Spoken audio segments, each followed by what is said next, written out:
ஓம் சாய்ராம். என் அன்பு செல்லமே, என்னுடைய அழகான தங்கமே, தினமும் உன் வீட்டு வாசல் வரைக்கும் ஒரு தெய்வம் வருகிறது. இரவு நேரத்தில்தான் அந்த தெய்வமோ வீட்டுக்கு வருகிறது. ஆனால் உன் வீட்டு வாசலில் இருக்கும் இந்த செடியோ அந்த தெய்வத்தை வரவிடாமல் தடுக்கிறது. அது எந்த தெய்வம், என்ன செடி என்று சொல்லத்தான் வந்தேன். அதை முழுமையாக கேட்டு நல்லபடியாக முதலில் எந்தெந்த செடிகள் எங்கெங்கு இருக்க வேண்டும் என்பது தெரியாமல் அழகுக்காக நேரடியாக வாசலில் வைப்பது அது சில மனக்குழப்பத்தை ஏற்படுத்தும். நான் சொல்லும் விஷயத்தை முதலில் புரிந்து கொள்ளுங்கள். புரிந்து கொள்ளாமல் நான் சொல்ல வரும் விஷயத்தை புரிந்து கொள்ளாமல் நீங்களாகவே ஏதாவது ஒரு முடிவை எடுக்காதீர்கள். உங்களை தேடி சாய் வந்திருக்கிறேன் என்றால் காரணத்தோடு வந்துள்ளேன். எதுவுமே காரணமில்லாமல் சொல்வது கிடையாது. இப்பொழுது கூட உன்னுடைய மனக்குழப்பம் அதிகரித்து கொண்டே இருக்கிறது, குறையவே இல்லை என்று நீ கவலைப்படுகிறாய்.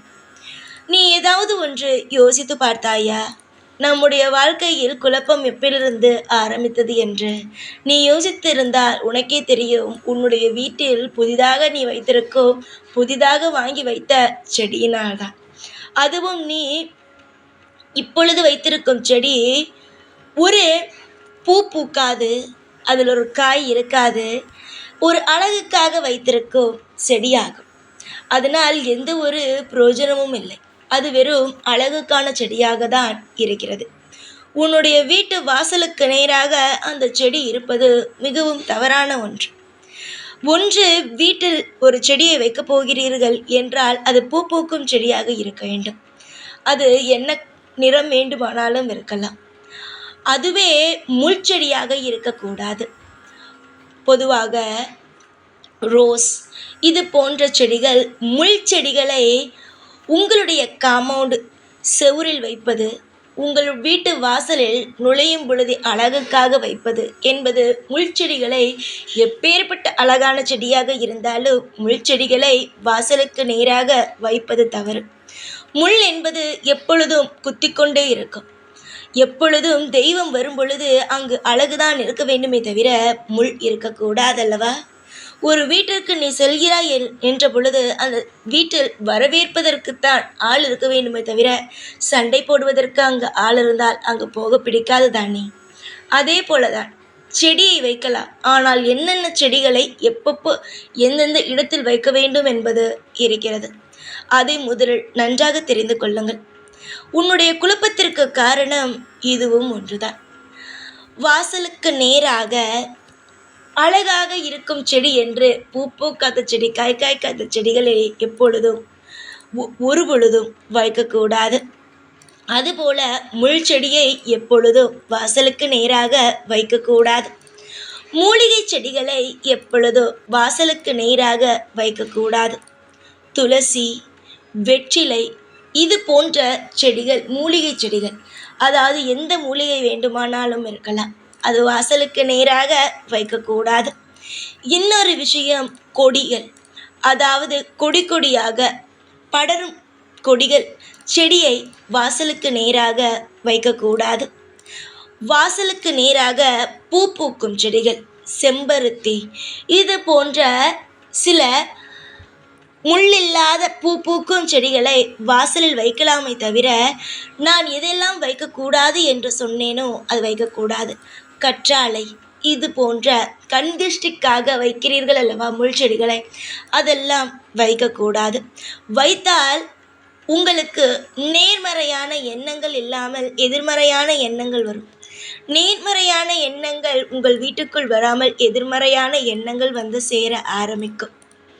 நான் எந்த செடியை வைக்கலாம், எந்த செடியை வைக்கக்கூடாது என்பதை உனக்கு விளக்கமாக சொல்லிவிட்டேன். நீ ஒவ்வொரு தெய்வத்தையும் வணங்குகிறாய், ஆனால் உன்னுடைய மனதில் இருக்கும் பாரம் மட்டும் குறையவில்லை என்று நினைத்தால் மட்டும் பத்தாது. அது என்னென்ன நீங்கள் செய்திருக்கிறீர்கள், என்னென்ன விஷயத்தை மாற்ற வேண்டும் என்பதை பற்றி யோசிக்க வேண்டும். எதுவுமே உங்களுக்கு திடீரென்று நடக்காது. ஒரு நாள் வைத்த உடனேயே எதுவும் நடக்காது. அது ஒரு 10 நாள் 15 நாள் போன பிறகுதான் அதனுடைய வீரியங்கள் தெரிய ஆரம்பிக்கும். நீயே என்னிடம் சொன்னாய், கொஞ்ச நாளுக்கு முன்பு ஏதோ ஒரு வகையில் வாழ்க்கையை ஓட்டினேன். ஆனால் இப்பொழுது தேவையில்லாத சீக்கு செலவாகவும் தேவையே இல்லாத செலவுகளாகவும் தான் வாழ்க்கையாகிக் கொண்டே இருக்கிறது. என்னத்தான் செய்வது என்று. சரி, நீ நீ நினைக்கிறாய் என்னுடைய வீட்டில் செடியை வைத்துவிட்டு நான் என்ன செய்ய வேண்டும் என்று. செடியை நீ வைத்துவிட்டால் என்ன செய்ய முடியும்? உன்னுடைய கொல்லைப்புறத்தில் வைக்கலாம். சரியா? வாசலில் இருக்கும் நான் எந்தெந்த செடியெல்லாம் வைக்கக்கூடாது என்று சொன்னேனோ அந்த செடியெல்லாம் நீ வைத்திருக்கிறாய்.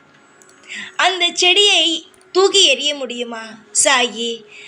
என்றால் நீ தூக்கியும் எறிய வேண்டாம். உன்னுடைய கொல்லை பகுதியில் நீ அந்த செடியை வைக்கலாம். கொல்லைப்புறத்தில் எந்த செடி வேண்டுமானாலும் இருக்கலாம். ஆனால் வாசலுக்கு நேராக தெய்வம் வரும் பொழுது முள் செடிகள் எல்லாம் இருப்பது தவறு. கற்றாழை இது போன்ற செடிகள் எல்லாம் மருத்துவ குணம் உள்ளது. அது மிகப்பெரிய ஒரு எதிர்மறையான விஷயத்தை உனக்கு கொடுக்கும். நான் என்னென்ன செடியை வைக்கலாமோ என்று சொன்னேனோ அந்த செடியை மட்டும் வையுங்கள். அதை விட்டுவிட்டு அழகு அழகு அழகு என்று பார்த்து தேவையில்லாத விஷயத்தை செய்யாதீர்கள். உங்களுடைய நலனுக்காகவும் உங்களுடைய வாழ்க்கையில் ஒவ்வொரு விஷயத்தையும் நான் சொல்கிறேன். ஒரு பொழுதும் ஒரு நாளும் எந்த ஒரு விஷயத்தை கண்டோ நீங்கள் அஞ்ச வேண்டாம்.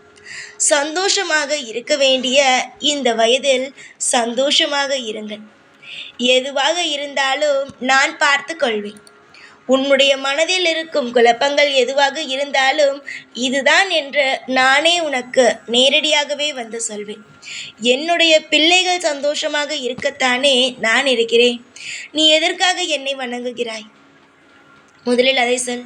நீ சந்தோஷமாக இருக்க வேண்டும் என்பதற்காகத்தானே. கட்டாயமாக நீ சந்தோஷமாகத்தான் இருப்பாய். எத்தனை துரோகிகள் வந்தாலும் எதிர்த்து நின்று போராடுவாய். முதலில் நான் சொன்ன விஷயத்தை தயவு செய்து எடுத்துவிடும். நிச்சயமாகவே ஓரிரு நாட்களிலேயே நல்ல மாற்றங்களும் நல்ல விஷயங்களும் நடக்க ஆரம்பிக்கும். ஏதேதோ விஷயத்தை நினைத்து எப்பொழுதும் நீ கவலைப்படுவதை விட எல்லாவற்றுக்கும் தீர்வு உண்டு என்பதை யோசித்துப்பார்.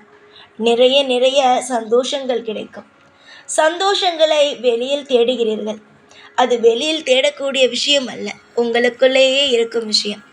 ஒரு கஷ்டம் வந்தது என்றால் நிச்சயமாக உங்களுடைய வாழ்வில் ஏதாவது ஒரு விஷயத்தை சொன்னால் நீங்கள் புரிந்து கொள்ள வேண்டும். அதையெல்லாம் நீங்கள் விட்டுவிட்டு தேவையில்லாத விஷயங்களை பற்றி யோசிக்க வேண்டாம். நான் உனக்காகத்தான் ஒவ்வொரு விஷயத்தையும் சொல்கிறேன். உன்னுடைய வீட்டிற்குள் வரக்கூடிய தெய்வம் உன்னுடைய குலதெய்வம் தான். குலதெய்வம் எப்பொழுதுமே சக்தி வாய்ந்ததாகத்தானே இருக்கும். குலதெய்வம் தானே உன்னுடைய குலத்தை அனைத்தையுமே காவல் காப்பது. அந்த தெய்வமே உன்னுடைய வீட்டுக்குள் வர முடியவில்லை என்றால் என்ன தங்கமே செய்ய முடியும்? முதலில் அதை நன்றாக புரிந்து கொள். காலம் முழுவதும் சிறு சிறு தவறுகள் நடந்தாலும் அதை மாற்றலாம். மாற்ற முடியாதது என்பது எதுவுமே கிடையாது. நீங்களாக எதையும் போட்டு குழப்பிக்கொள்ளாதீர்கள்.